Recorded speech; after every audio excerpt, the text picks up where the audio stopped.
So let's start chapter 1. So chapter 1 এ আমরা যেগুলো দেখব সেগুলোর মধ্যে হচ্ছে থিওরি আর ম্যাথসই বেশি থাকবে। সো প্রথমে আমরা দেখি আমাদের কিন্তু অনেক ধরনের কম্পিউটারস আমাদের আশেপাশে আছে। যেরকম আমাদের পার্সোনাল কম্পিউটার হতে পারে, আমাদের সার্ভার যেইগুলো হচ্ছে সার্ভ করে, এই সার্ভার কম্পিউটার হতে পারে, সুপার কম্পিউটার, কোয়ান্টাম কম্পিউটার, অনেক কিছু হতে পারে। আবার একটা হতে পারে কিন্তু এমবেডেড কম্পিউটারস।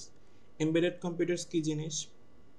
ধরেন আপনার কাছে আছে আপনার পার্সোনাল কম্পিউটার, এইটা দিয়ে কিন্তু আপনি গেমও খেলতে পারবেন, এইটা দিয়ে আপনি ফটো এডিটও করতে পারবেন, বিভিন্ন জিনিস করতে পারবেন। সো এটা একটা জেনারেলাইজ একটা কম্পিউটার। কিন্তু এমবেডেড কম্পিউটার ওইগুলাই যেগুলো শুধুমাত্র একটা স্পেসিফিক কাজের জন্য ডিজাইন করা হয়।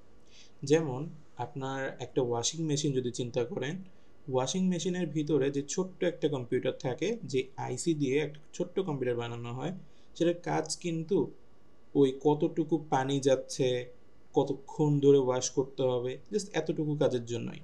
সো এইখানে হার্ডওয়্যারটা খুবই ছোট থাকে, আর একটা জাস্ট স্পেসিফিক কাজের জন্যই ডিজাইন করা হয়, ওইটা দিয়ে আর অন্য কিছু করা যাবে না। আরেকটা এক্সাম্পল যদি চিন্তা করেন, আপনার ক্যালকুলেটর, আপনি কিন্তু ক্যালকুলেটর দিয়ে শুধু ক্যালকুলেটই করতে পারবেন, এটা দিয়ে কিন্তু ফটো এডিট করতে পারবেন না। সো এমবেডেড কম্পিউটার খুবই ছোট ছোট কম্পিউটার, যেটা হচ্ছে বিভিন্ন ডিভাইসের সঙ্গে আমাদের ইনক্লুডেড থাকে। সো আমাদের এই কোর্সে আমরা এই এমবেডেড কম্পিউটার্স নিয়েই সবচেয়ে বেশি দেখব, বাকিগুলো নিয়ে খুব একটা দেখব না। এখন আরেকটা হচ্ছে ছোট ছোট কোয়েশ্চেন আসতে পারে আপনাদের, এরকম দুইটা কোয়েশ্চেন আমি বলি। প্রথমটা হচ্ছে কম্পিউটারস আর পারভেসিভ। কম্পিউটারস আর পারভেসিভ এই জিনিসটা মানে কি? আমাদের আশেপাশে দেখেন সব জায়গায় কিন্তু কম্পিউটার আছে। আপনার হাতে যে ফোনটা থাকে সেটাও কম্পিউটার, আপনার ক্যালকুলেটর যেটা থাকে সেটাও কিন্তু একটা মিনি কম্পিউটার।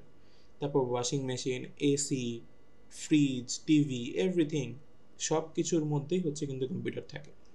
সো আমাদের আশেপাশে কিন্তু সব জায়গায় কম্পিউটার থাকে, whether we realise or not. So এই জন্যই কম্পিউটারকে পারভেসিভ বলা হচ্ছে। আমাদের আশেপাশে সবসময় এটা থাকছে, আমরা রিয়েলাইজ করি আর না করি। আরেকটা কোয়েশ্চেন যেটা আসতে পারে সেটা হচ্ছে Moors prediction.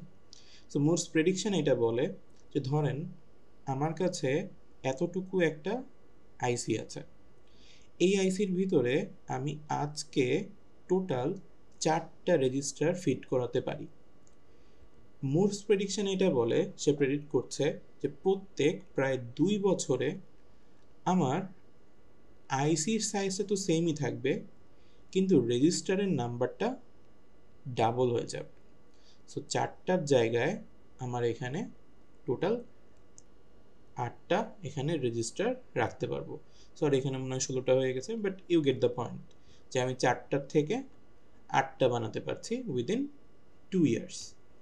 So Moore's prediction বলছে কি, যে আমি সেম সাইজের কিন্তু সিপিইউ ইউজ করছি, সেম সাইজের, কিন্তু এর মধ্যে রেজিস্টার সংখ্যা আমি বাড়াতে পারছি। সো কম্পিউটেশনাল পাওয়ার কিন্তু প্রতি 2 বছরে ডাবল হয়ে যাচ্ছে, 1.5 থেকে 2 বছরের মধ্যে ডাবল হয়ে যাচ্ছে।